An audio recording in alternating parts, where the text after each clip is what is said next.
আর্থিক অনটনকে পেছনে ফেলে বাংলার নাম উজ্জ্বল করতে জাতীয় স্তরের ক্যারেটা প্রতিযোগিতায় অংশ নিতে দিল্লি পাড়ি দিতে চলেছেন শিলিগুড়ির যুবক শুভজিৎ দাস। দীর্ঘদিনের স্বপ্ন পূরণের পথে এক ধাপ এগিয়ে গেলেন এই প্রতিভাবান খেলোয়াড়।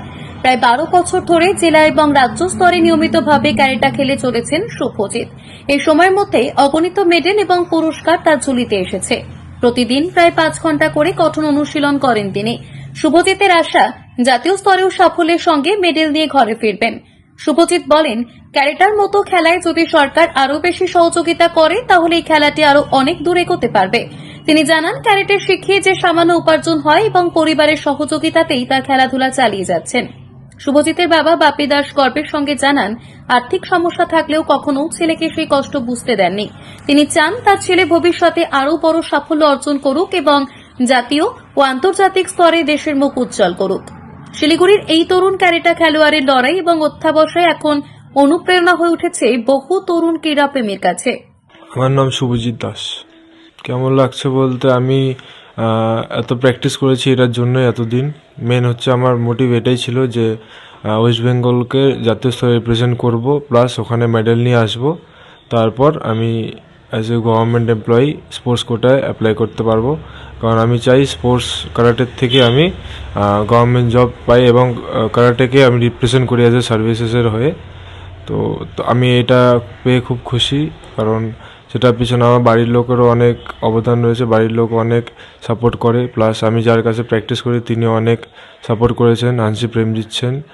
তো তারই কৃপায় একদম তিনি একদম বসে থেকে একদম খেলা আমার দেখেছেন এবং তিনিও খুব ভালো বলেছেন, সেটার জন্য আমি খুব খুশি। মেডেল তো অনেক রয়েছে, তো আমি চাই আরও মেডেল আসুক, পরে আরও মেডেল আসুক এবং আমি চাই ন্যাশনালও যাতে আমার মেডেল আসে, তার জন্য আমি প্রিপারেশন নিচ্ছি। আর্থিক তো কিছু রয়েছে, তো সেটা আমি ম্যানেজ করে নিচ্ছি। বাড়ির থেকেও কিছু হেল্প পাচ্ছি, বাড়ির থেকে হেল্প করে নিচ্ছি। আর নিজেও আমি কিছু ক্লাস করাই, সেটা দিয়ে আমি নিজে কলকাতায় গিয়ে প্র্যাকটিস করি, ওনার কাছে প্র্যাকটিস করি। কলকাতায় গিয়ে যেসব প্র্যাকটিস হয় সব আমার নিজে, আমি যতটা ট্রাই করি নিজের টাকা দিয়ে করার, নিজে প্র্যাকটিস যে করাই বাচ্চাদের শেখাই, ওখান থেকেই আমি করি আর কি। না, সরকারি সাহায্য তখন দরকার বলতে আমি মনে করি যে একজন প্লেয়ার হিসেবে সরকারি সাহায্য খুবই দরকার একটা প্লেয়ারকে, কারণ ওয়েস্ট বেঙ্গল বা যে কোনো স্টেট থেকে যারা খেলে রিপ্রেজেন্ট করে, অন্তত স্টেট থেকে তাদেরকে সাহায্য করা উচিত। স্টেট যেহেতু আমরা স্টেটকে রিপ্রেজেন্ট করছি, যার প্লাস যখন ইন্টারন্যাশনাল অ্যাজ এ প্লেয়ার খেলতে যায় সবাই, তখনও ইন্ডিয়ান গভর্নমেন্ট থেকেও সাপোর্ট করা উচিত প্লেয়ারকে। ভবিষ্যতে পরিকল্পনা আমার ওই কারাটেকে রিপ্রেজেন্ট করব অ্যাজ এ আর্মি হোক, যে কোনো সার্ভিসেসের হয়ে, যেটা আমার ছোটো থেকে স্বপ্ন, কারাটেকেই রিপ্রেজেন্ট করতে চাই অ্যাজ এ প্লেয়ার। 9 বছর বয়স থেকে খেলা শুরু করেছি আমি, এখনও 12 বছর হয়ে গেছে। আশা তো ভালোই করছি যাতে মেডেল আসে, আর মেডেল আসুক, প্লাস হচ্ছে আমার যেটা স্বপ্ন সার্ভিসেসের হয়ে যে কোনো জয়েন করা অ্যাজ এ স্পোর্টস পারসন, তো সেটা জন্য দরজা খুলে যাবে একদম যদি মেডেল আসে, এটাই। আমার নাম বাপি দাস। অনুভূতি তো খুব ভালো, আমিও ওকে পুরোপুরিভাবে সাপোর্ট করি। ও আগে যখন খেলতে যেত কলকাতা, যেখানে যেত, কলকাতা তো অনেকবার আমি নিজেও নিয়ে গেছি। তো কলকাতা যাক, তারপরে দিল্লি, পুনে, যেখানেই যাক আমি ওকে সবসময় সাথে করে নিয়ে যেতাম। তো এবারও এখনও চিন্তা করছি যে হয়তো আমি যাব কি না, এখনও এটা আমি শিওর করছি না। তো দেখি, চেষ্টা করছি যাওয়ারও, আবার নাও যেতে পারি যদি ওরা সবাই একসঙ্গে যায়। সম্মুখীন সেটা বাবা ছেলেকে বুঝতে দিত না, সে বাবা কিভাবে যেভাবে হোক ব্যবস্থা করতো। হ্যাঁ, আমি করতাম ওরকম ভাবেই, কিন্তু আমি ওকে কোনোদিন বুঝতে দিইনি। ও হচ্ছে কি ছোট থেকে না একটু খুব মোটা ছিল। তো এবার ওই স্কুলের থেকে এসে কান্দাকাটি করতো। কি হয়েছে, স্কুলে ওরা বলতো যে বাবা আমাকে সবাই মোটা মোটা বলে ডাকে। তো মোটা মোটা বলে যখনই ডাকে বলতো, তো তখনই না আমার ও বলতো আর ঘরে এসে কাঁদতো। তো আমারও খারাপ লাগতো। তো আমি ওকে বলতাম, দেখ আমরাও তো ছোটবেলায় মাঠে খেলাধুলা করছি, তাহলে একটা খেলাধুলার মধ্যে দিতে হবে। আর কে মোটা বলে, স্কুলে ওর মা যায় বলতো যে দেখ ওকে মোটা বলিস না। তো যাই হোক, কয়দিন মা যায় বলবে স্কুলে, তারপরে আমি চিন্তা করলাম একটা খেলাধুলার মধ্যে দিই।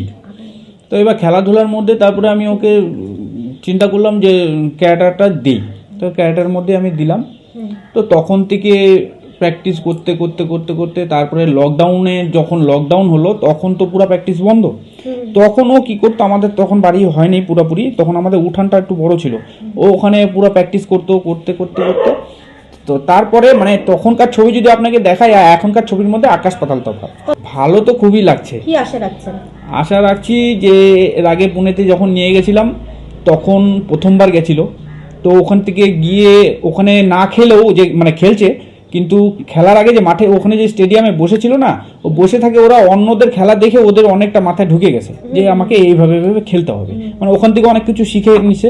তারপরে আবার কি নিজেও খেলছে, খেলার পরে অনেকটা আপডেট ও নিয়েছে। হ্যাঁ, তো এই বছর আমি আশা রাখতেছি 100% মেডেল আসবে। এখন অবধি কি কোনো রকম আর্থিক সাহায্য কোথাও থেকে পেয়েছে? সরকারি আর্থিক স্তরে বা সাহায্য বেসরকারি? পাইনি কোনো জায়গা থেকে। আপনাদের এই আর্থিক সাহায্যের আর্থিক সাহায্য দরকার, কিন্তু মানে কাউকে আমি বলতে চাই না এগুলা। বলতে চাই না, যেহেতু বাবা হিসাবে আমি চাই আমার ছেলেটা আমি খেলার ওখান থেকে কি কিছু খেলার ওখান থেকে যে এবার যে বেঙ্গলের হয়ে যে খেলবে, তো ওখান থেকে একটা কিছু খরচা দেয় ওদের, খরচা দেয়? মানে যাতায়াতের একটা খরচা, খাওয়া দাওয়া দাওয়াটা ওখান থেকে মানে খেলা যখন থাকবে তখন দিবে। তারপরে তো মনে করেন সরকারি সাহায্য পাননি, তবে আশা রাখছেন যদি ইন ফিউচার হ্যাঁ দেয়, মানে একদম সামান্য। আপনার নাম? আমার নাম বাপি দাস। আর মায়ের নাম? মায়ের নাম সুজাতা দাস। ধন্যবাদ। মাম্পি চৌধুরী রিপোর্ট, পাহাড়িয়া Times. This channel does not promote any violent, harmful or illegal activities. All content provided by this channel is meant for an educational purpose only.